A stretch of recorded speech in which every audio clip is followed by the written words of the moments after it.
Inilabas na ng Korte Suprema ang resulta ng 2025 bar examinations, 48.98% na passing rate sa bar exams itong 2025.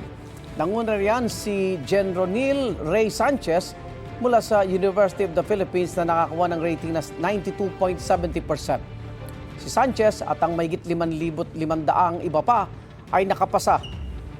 Manunumpa sila bilang abogado sa February 6. Ang kwento ng ilan sa kanila sa unang balita ni Sandra Aguinaldo.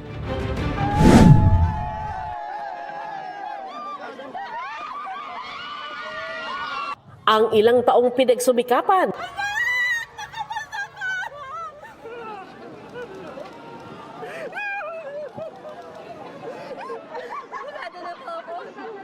Ngayon nagkaroon na ng bunga. Lolo, para sa'yo to, no? Nasagot na yung mga pangarap ko. Inutusan ko.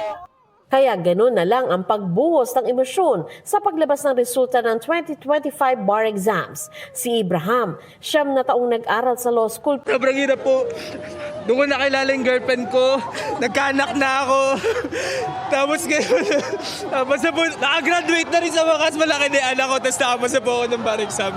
Paulit-ulit na bumabagsak pero lumalaban pa rin po kahit bumabagsak. Ang 59 anyos na si Reyo Eduardo Rivera, 11 ulit daw nag-take ng bar bago nakamit ang matamis na success. Habang may buhay, may pag-asa. Huwag tayong mawawala ng magtiwala lang tayo sa Diyos. Ang inang ito, mag-isang nagpunta sa Supreme Court para sa anak na 4 na ulit nang nag-exam. Hindi naman siya nabigo. Sabi ko, hindi anak, gusto ko, nandun ako. Kahit ilang beses pa. Anak, I love you! Binigay na sa'yo ng buong Nazareno lahat. Alay naman daw ni Ezra Solano ang tagumpay sa kanyang lolo. Lolo, para sa'yo to, no? Magsasaka po yung lolo ko. Namatay po siya last year. Inalay ko po yung exam para sa kanya. Para sa mga magsasaka. Para sa inyo po ito. Ayon sa Supreme Court, 5,594 ng mahigit 11,000 examinees ang nakapasa ngayon. 48.98% ang passing rate, mas mataas kesa sa ilang nagdaang taon. Nanguna si Gen. Roniel Sanchez ng UP Diliman. One of my friends called me and then informed me. She was like, Sanch, nag-top ka, top 1 ka, and I'm sitting in the Jeep, bemused. I was like, you have got to be kidding me. I never really intended to top the bar. Just do your best and whatever happens, happens. Top 2 si Espinal Albert Declaro at top 3 si Eliza Agatep Adviento na parehong galing sa University of Santo Tomas.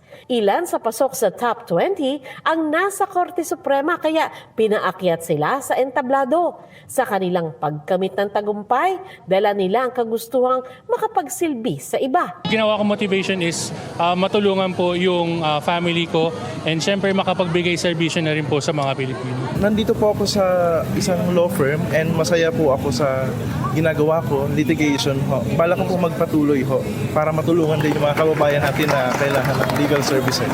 Justice is for everyone, for the poor, for the uneducated, for those unemployed, for our senior citizens, for our PWDs, for everyone. Para naman sa mga hindi pinalad makapasa sa bar exam, ipinaalala ng chairperson ng 2025 bar exams na hindi rito natatapos ang kanilang kwento. You may grieve, you may cry out, even loud, but tomorrow you have to pick up the pieces and start anew. Failure is just temporary. It's just a temporary setback. It will never define us. Sa February 6, manunumpa ang mga bagong abogado. Ito ang unang balita. Sandra Aguinaldo para sa GMA Integrated News. Igan, mauna ka sa mga balita, mag-subscribe na sa GMA Integrated News sa YouTube para sa iba't ibang ulat sa ating bansa.